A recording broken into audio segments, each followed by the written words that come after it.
जय शिवराय शेतकरी मित्रांनो. राज्य सरकारनं शेत रस्त्याबाबत एक महत्वाचा शासन निर्णय काढलेला आहे.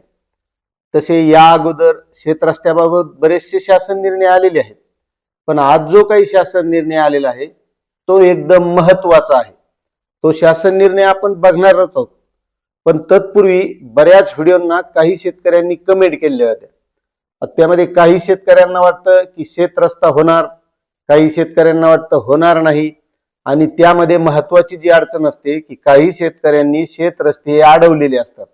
मग ते पानंद रस्ते असो, शिव रस्ते असो किंवा कोणतेही शेताच्या बाबतीत रस्ते असो.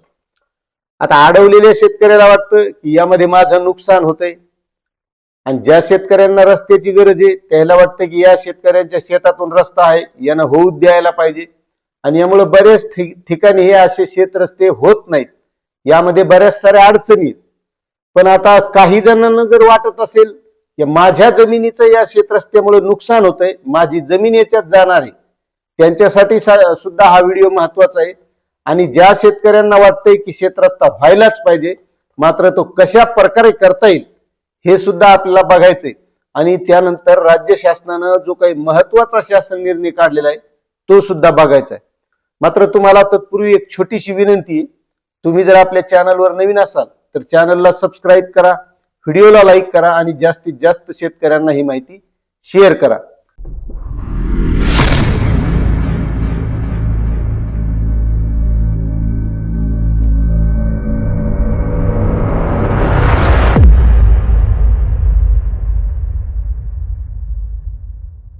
तर आता शेतकरी मित्रांनो, एक लक्षात घ्या, ज्याला वाटतंय रस्ता व्हावा आणि ज्याला वाटतंय होऊ नये, यामध्ये माझ्या जमिनीचं नुकसान होतंय, तर आता या अगोदर शासनानं यासाठी सुद्धा निर्णय काही काही घेतलेले.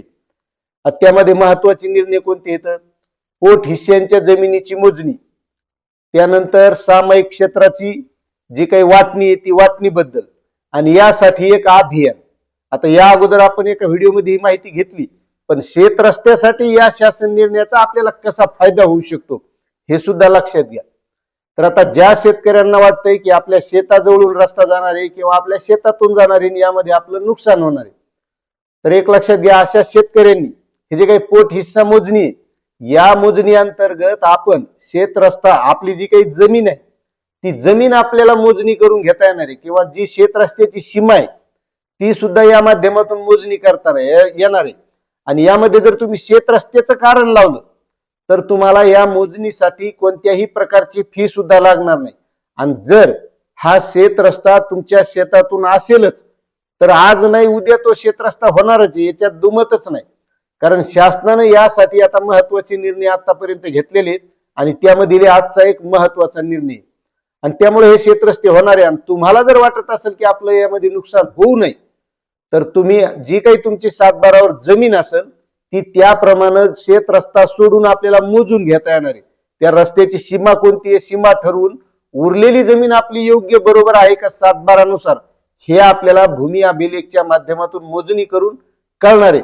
आणि जर रस्ता व्हायला, तुम्हाला वाटतंय नुकसान व्हायलाय, पण तुम्ही ह्या गोष्टी केल्याच नाही, तर मग आपण अडवण्याचा प्रयत्न करणार, त्या गावामध्ये वाद उभा राहणार, ज्यांना रस्त्याची गरज आहे ते प्रशासनाकडे पाठपुरावा करणार, आणि मग आपला रस्त्यामध्ये नुकसान व्हावं असं आपल्याला वाटणार. त्यामुळं जे काही पोट हिस्सा मोजणी आहे त्याच्यानुसार आपली जी काही जमीन आहे त्या गटातली तेवढी आपली बरोबर असल्याच्या नंतर जर रस्ता होत असेल तर आपल्याला कोणत्याही प्रकारची अडचण नाही.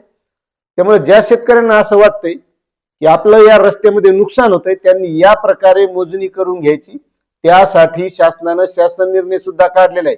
तुम्ही जर त्याबद्दलची माहिती बघितली नसेल तर तो व्हिडिओ आपल्या याच चॅनलवर टाकलेला आहे.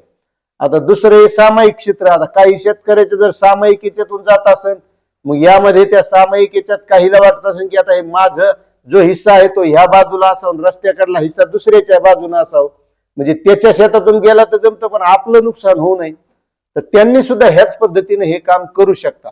आणि त्यामध्ये कोणत्याही प्रकारचे जमिनीचे जे काही अडथळे असतील का, किंवा काही वाद असतील धुऱ्या बांधुऱ्याहून शेत रस्त्याहून, तर त्यासाठी आता छत्रपती शिवाजी महाराज महाराजश्व अभियान हे शासनानं राबवण्याचं ठरवलेलं आहे. मग या माध्यमातून आपल्याला जे काही शेतीबद्दल अडचणी असतील, मग तुमच्या सातबारावर नावात दुरुस्ती असन, क्षेत्राची दुरुस्ती असन, फेरफारच्या नोंदीबाबत कोणतीही अडचण असेल तर ती आपल्याला या अभियानाच्या माध्यमातून सोडवता येणार. आता हे झाल्या अडचणी सोडवण्याचं काम. आणि शेत रस्ते तुम्हाला सांगतो हे होणारच आहेत, कारण आता शासनानं त्यासाठी म्हणजे आज गरज आहे त्यासाठी निधीची सुद्धा तरतूद करून देण्याचं ठरवलेलं आहे. आता लोक कसं होतं, लोकसहभागाच्या माध्यमातून शेतकऱ्यांनीच करायचे पैसे जमा, शेत रस्ता करून घ्यायचा, अधिकारी पाहिजे तेवढा तिथं जर वाद होता असेल तर सपोर्ट सुद्धा करत नव्हते, कारण त्यालाही वाटत होते की इथं आपण जावा आणि इथं वाद व्हावा, असं होऊ नये. मात्र त्यांनी आता क्षेत्र म्हणजे विधानसभा क्षेत्र न्याय समित्या स्थापन केलेत. तिथले स्थानिक आमदार हे अध्यक्ष आहेत, उपविभागीय अधिकारी हे त्या समितीचे सचिव आहेत.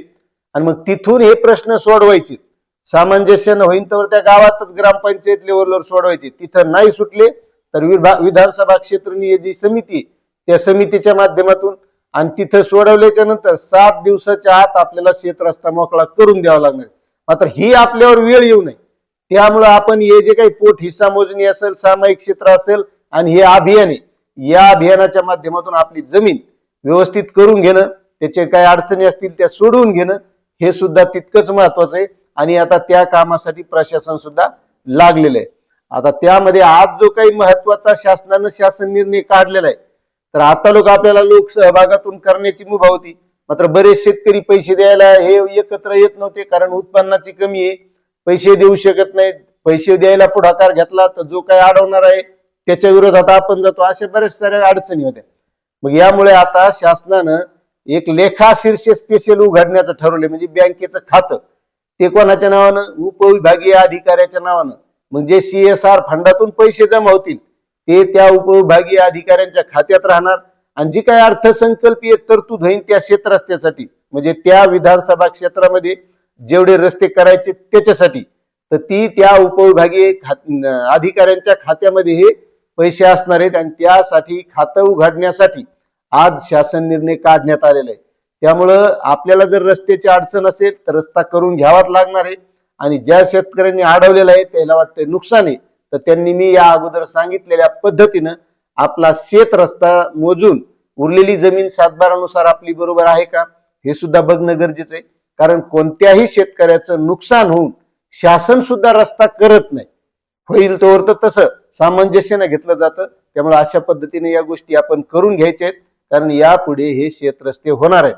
आता अशा काही तुमच्या अडचणी असतील त्या कशा सोडवायच्या, याबाबत तुम्हाला काय अडचणी असतील तर तुम्ही नक्कीच कमेंट करा. चॅनलवर नवीन असाल तर सबस्क्राईब करा आणि तुम्हाला ही माहिती कशी वाटली नक्कीच कमेंट करा. जय हिंद, जय महाराष्ट्र, जय शिवराय.